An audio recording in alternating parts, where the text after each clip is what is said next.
Kanyona geldim. Bizi getiren dedi şuradan çıkın tepeye. Tepede takılın biraz, bakın aşağılara. Ondan sonra tepenin altından sağından gelin dedi. Yani Almata'daki o kanyondan sonra burası bana nasıl gelecek bilmiyorum ama şu an güneş deli gibi vurmuyor. Renkler biraz daha koyu. Buranın renkler daha farklı gibi. Bakalım, videoları editlerken göreceğiz. Birinci tepeye geldim ama burada diğer tepeler çıktı. Burası kanyon aralarında kimse pek görünmüyor. Ama karşıdaki tepede 2 tane lavuk var. Şu aşağıda da yürüyenler var. Şurası fotoğraf çekilmek için iyi. Şu arada çok fazla bir katman yok ama bilmiyorum ne yapacağım, bir düşüneyim. Ya oraya gideceğim ki oraya gidip gelmek minimum yarım saat. Adam 45 dakikaya burada ol dedi. En azından drone'u kaldırırsam oraya kadar rahat gider gibime geliyor. Onun tepesinden de çekim yapar. Şuradan inmem lazım. Fena kayıyor. Ayakkabılar zaten patates oldu. Parçalanmazsa iyi. Kanyon böyle.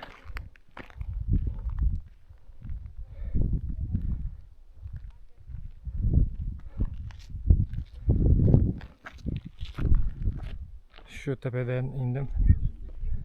Aradan indim. Sonra buradan böyle devam ettim. Bir sonraki tepeye gideyim bakayım. Karşıdan görünen tepeden bakmıştım buraya. Buraya geldim ama buranın da pek numarası yok. Sol tarafımı göremiyorum şu anda. Şu bloklar kapatmış durumda. Drone'u kaldıracağım ama ancak o şekilde görürüm. Buradan da iniş bir tık zor ama inmeye değer mi?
tepeden drone'la çekim yaptım.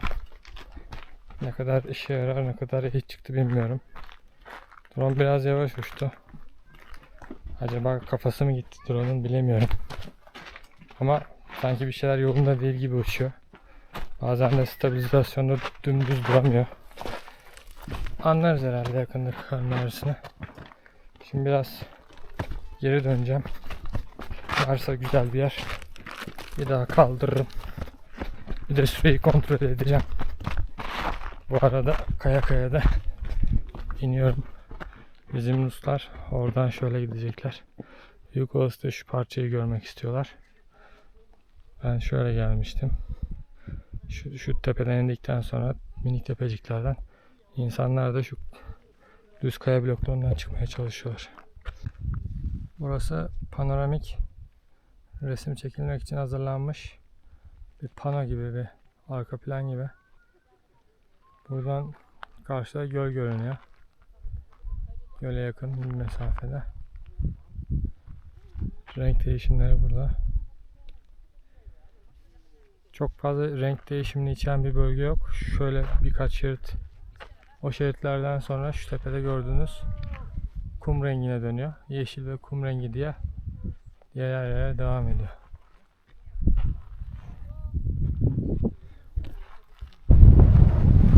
İnişe geçtim. İkinci kez drone'u kaldırdım.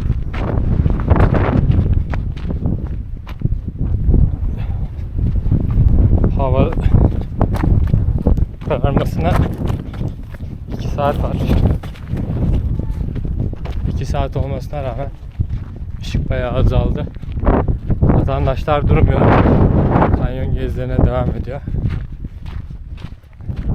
Ben şu tepeden mi inmiştim? Tepeyi bile karıştırdım. Buradan yollardan bir türlü yolumu bulup gitmem lazım.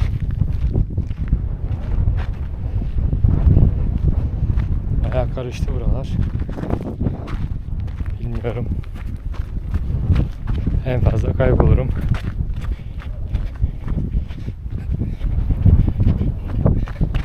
Burası da yol desen yol değil. Başka şey desen başka şey değil. Ben şimdi yolumu arayacağım, nasıl bulacağım?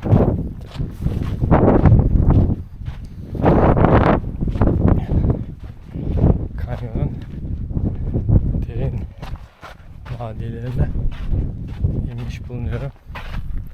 Ama kaybolmak istemiyorum. Tepelerden giderken iyiydi ama aşağıdan giderken durum öyle değil.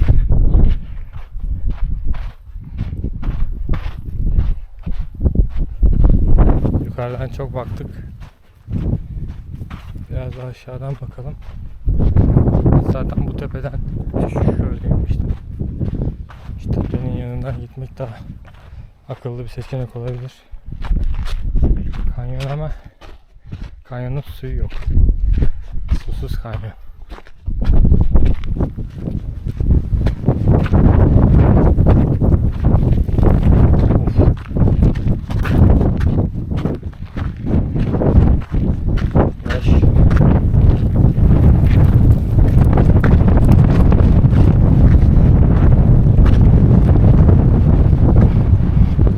Minik bir kum fırtınası çıktı.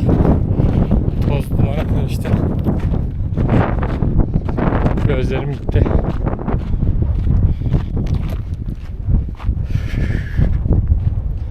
Sanırım arabayı bu otoparka bırakmıştık. Kanyon oraya doğru da devam ediyor ama drone'la gördüğüm kadarıyla benim arası yok. Renkler bir süre sonra şuna dönüyor.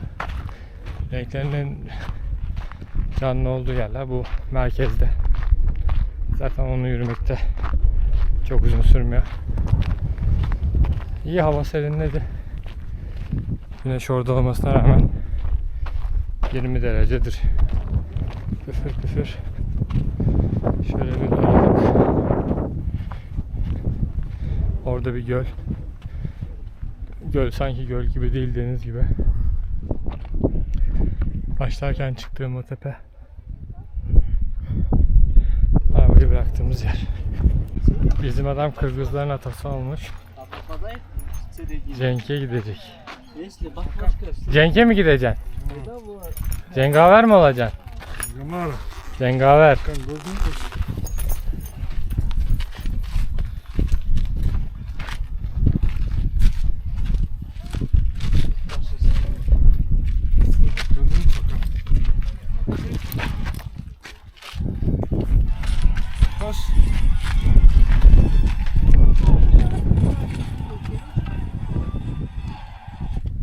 Savaşa hazırsın. Cenge hazırsın. Kanka.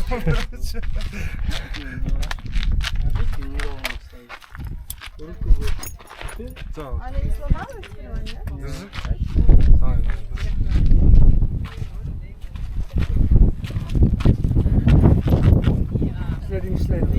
Dostlar, bol.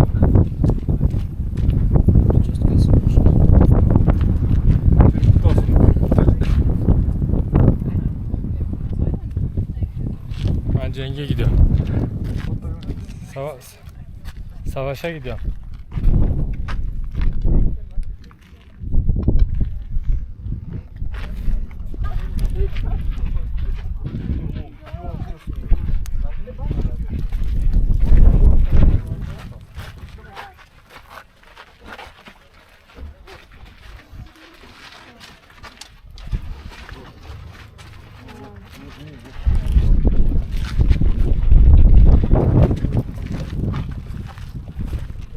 Üç gece burada kaldım.